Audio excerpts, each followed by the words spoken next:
Welcome again, students. We are learning about introduction to layers. In earlier lecture, we learned that a layer in Simping refers to different levels on which we can place our drawing objects or pictures, stack above and below each other. We also learned that top layers will hide bottom layers. Use of layers gives us the freedom to work with each object individually. In Simping, each individual element of the canvas is broken down into layer. We learn in earlier examples. So now we will learn rotation on a specified path. In introduction to layers, using the concept of encapsulations, let us discuss another example of a ball rolling around a particular path. In our animation, example of the circle moving from left to right described in previous chapter, we define the starting point and the ending point.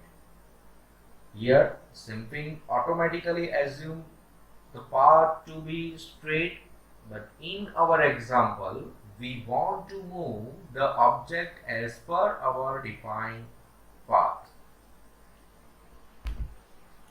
So students, let's learn how to rotate any object on a specified path. So first of all,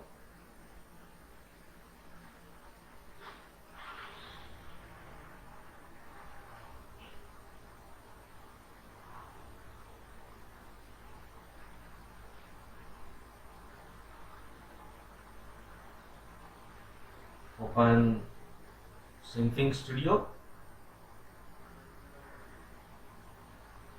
We can see here our Simping Studios. There are many windows. It's divided into main three parts: toolbox, canvas window, and panels. There are two panels: vertical panels and horizontal panels. Okay. So now first create our path for rotating using the B-line tool. So use B-line tool here. So select the B-line tool. So first create here points like this. You can see here. ऐसे हमें points बनाते जाना है और हमने जो first point हमें इसे कंप्लीट करना है, तो फर्स्ट पॉइंट पे राइट क्लिक करना है और पॉपअप मेन्यू में से लूप बीलाइन को सिलेक्ट करना है। और जैसे ही हम लूप बीलाइन को सिलेक्ट करेंगे ये कंप्लीट हो जाएगा, लेकिन अभी हमारा बीलाइन जो लेयर्स है अभी कंप्लीट नहीं हुआ है। उसे कंप्लीट करने के लिए कंपलसरी हमें ट्रांसफॉर्म टूल को सिलेक्ट करना ही होगा। हम देख सकते हैं हमारा जो बीलाइन टूल है वो हमें यहाँ पर भी हमारे लेयर पैनल्स में भी हमें शो करेगा। ओके, हमें अब कर्व शेप में ट्रांसफर करना है, तो ये पॉइंट्स जो है, ये पॉइंट्स के जरिए हम उसे कर्व शेप दे सकते हैं। ऐसे पॉइंट्स को हम कर्व शेप में कन्वर्ट करेंगे। सी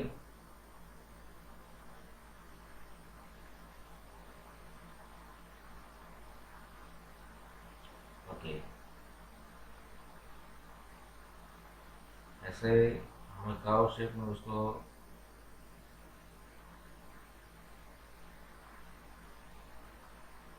कन्वर्ट करना है। ओके, तो हम देखेंगे हमारा जो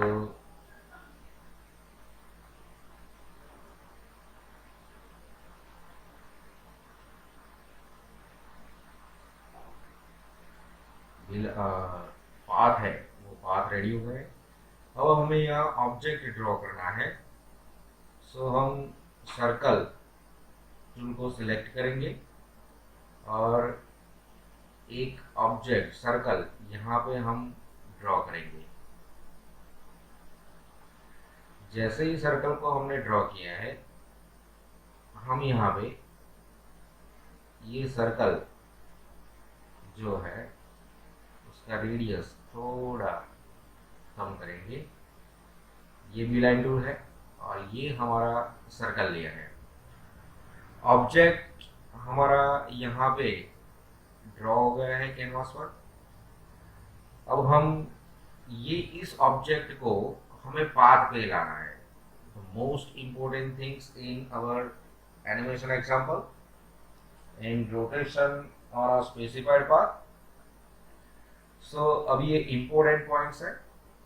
So सबसे पहले हमें उसे रोटेट लेयर को हम यहाँ से ऐड करेंगे। हम यहाँ पे देख सकते हैं यह लेयर विंडो है। सर्कल लेयर के ऊपर राइट क्लिक करना है, use new layer, select new layer, use transform and select rotate. Once again right click on circle, new layer, transform and rotate। जैसे ही हम रोटेट लेयर को सिलेक्ट करेंगे, हम देख सकते हैं यहाँ पे लेयर विंडो में रोटेट लेयर ऐड हो गया है और उसकी एक इफेक्ट जो है वो हमें यहाँ पे शो कर रही है।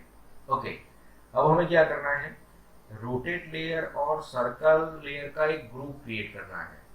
यस, एनकैप्सुलेशंस का हम यूज करेंगे। सो होल्ड कंट्रोल की and select circle layer in from layer window, layer panel, right click on it and choose encapsulate. जैसे ही हम एनकैप्सुलेट को चूज करेंगे, हमारा लेयर दो लेयर का एक ग्रुप क्रिएट हो जाएगा और हमारा नया लेयर जो है, जो इनलाइन कैनवास जो इंडिकेट करता है वो हमें दिखाई देगा। उसके लेफ्ट साइड पे हम ट्राइंगल देख सकते हैं। उस ट्राइंगल पर क्लिक करके हम देख सकेंगे कि कौन से दो लेयर है और कौन कौन से लेयर है जो इस ग्रुप में शामिल है।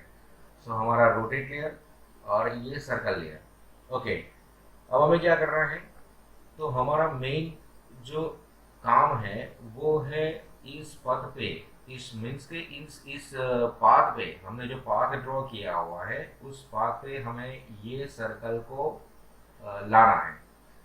तो सबसे पहले इनलाइन कैनवास जो हमारा लेयर जो क्रिएट हुआ है, तो उस लेयर को हम सिलेक्ट करेंगे यहाँ पर से, सी केयरफुली।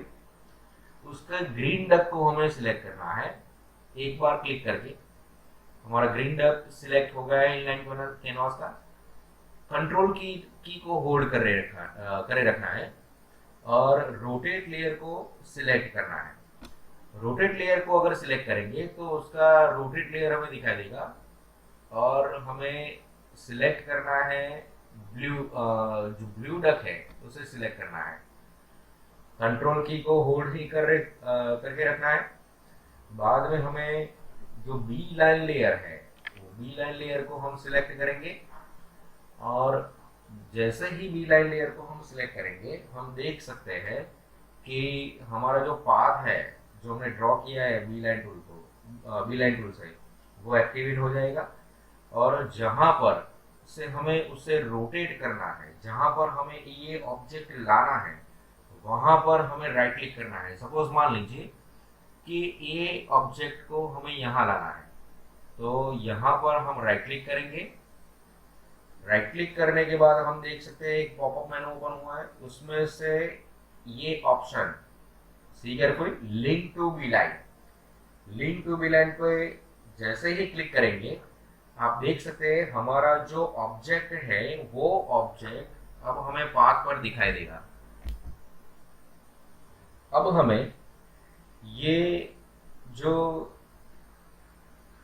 रोटेट टूल है, राइट, ये उसमें से इनलाइन कैनवास, हमें ये लेयर पैनल में से इनलाइन कैनवास को ही सिलेक्ट करना है।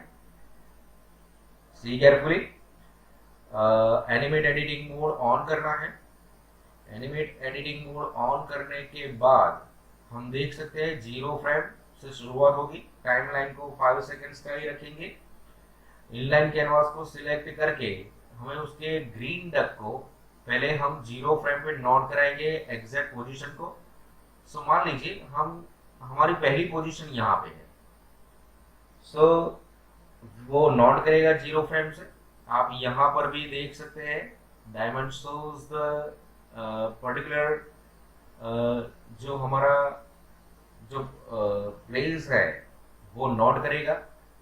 ओके, बाद में हम ये इनलाइन कैनवास के जो ग्रीन डक है उस ग्रीन डक को यहाँ पर से रोटेट करना शुरू करेंगे।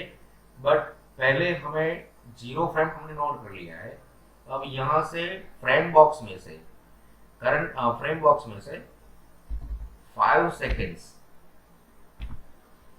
हम इनपुट करके एंटर रिप्लेस करेंगे कि अब जो टाइम स्लाइडर 5 सेकंड पे अगर जो आता है तो ये सर्कल कहाँ पर होना चाहिए। तो हम धीरे धीरे इसको हम सर्कल को रोट करेंगे। आप देख सकते हैं हमें धीरे धीरे ही उस सर्कल को रोट करना है, क्योंकि अगर हम उसको ऐसे ही एक साथ रोटेट कर देंगे तो वो पूरा जो टाइमिंग है वो टाइमिंग नोट नहीं करेगा। वो आप अपनी बुक में पेज नंबर 67 पर जो नोट दी गई है उसके हुई आप देख सकते हैं। सो इसलिए हमें इसको धीरे धीरे हमें उसको रोट करना है ऐसे। ओके, और यहाँ पर से जहाँ से शुरू हुआ था वहीं पे हम वापस रख देंगे इसको। ओके, सो हमारा पूरा जो शुरुआत का यानी बिगिनिंग टाइम है 0 फ्रेम पर वो भी नोट हो गया है यहाँ पे, और जो हमारा एंड टाइम है 5 सेकेंड्स वो भी यहाँ पे नोट हो गया है। ओके, सो उसको प्रीव्यू में भी हम देख सकते हैं। So click on create file and preview. Preview में हम उसको देख सकते हैं। ये देखिए हमारा जो पाथ है वो पाथ पे हम हमारा ऑब्जेक्ट जो है वो ऑब्जेक्ट रोट कर रहा है। अगर हमें पाथ नहीं दिखाना है तो हमें यहाँ से लेयर विंडो में से हम यहाँ उसको अनसीन करेंगे, उसको अनचेक करना है। अगर हम उसके अनचेक करेंगे तो हम देख सकते हैं यहाँ पे हमारा पाथ अब दिखाई देगा। उसको फिर से प्रीव्यू हम देखेंगे। ओके, अब हम देख सकते हैं ये ऐसा दिखाई देगा, राइट। फिर से हमें पाथ देखना है तो फिर से लेयर विंडो में से हमारा लेयर्स जो है उसे एक्टिवेट करेंगे चेक करके, और हम अब ये रोटेट लेयर पे उसके हमारे जो बी लाइन लेयर से हमने जो पाथ ड्रॉ किया हुआ है उस पर हम उसको दिखा सकते हैं। So students, in this chapter we introduce the concept of layer and how we can place our objects above or below another objects. Layers gives us the freedom to work with each object individually. We introduce an important concept called encapsulations. Using encapsulations, we can give effect to various objects without changing other object in animation. And we also discuss how to animate object on a user-defined paths. So here now end of our chapter. So in next chapter we will learn how to use a picture in Synfig Studio. Thank you.